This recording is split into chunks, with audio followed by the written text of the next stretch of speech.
oh, tignan nyo guys, oh. Yan yung may bumili na buhangin, ganyan. Kaya maingay dito guys, tingnan nyo. Yan.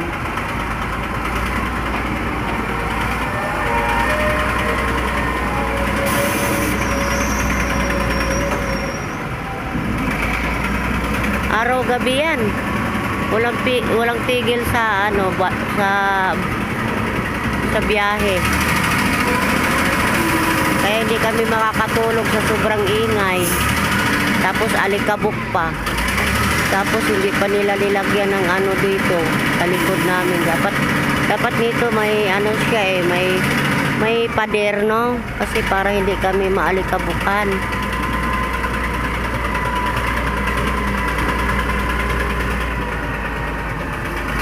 Okay lang kung ulan kasi wala masyadong alikabok pag ulan, pero pag tag-init, grabe, super yung alikabok.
Saglit lang yan guys, mapuno.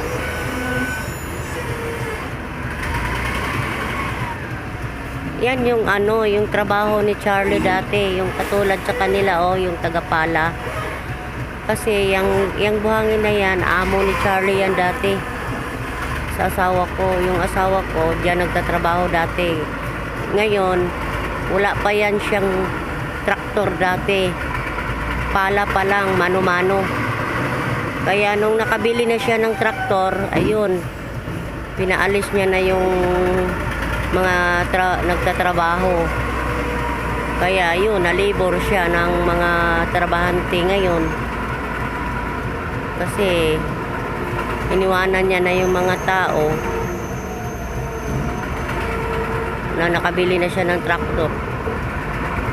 Samantalang dati, yumaman siya ng dahil sa mga tao niya. Ayun, bumili na siya ng traktor.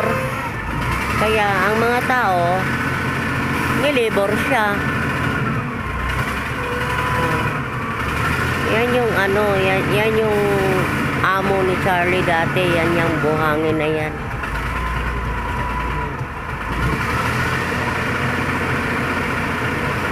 Kasi hindi niya na kailangan ang tao, dahil yung may-ari mismo ng truck na bibili, yun yung tagapala na sa taas.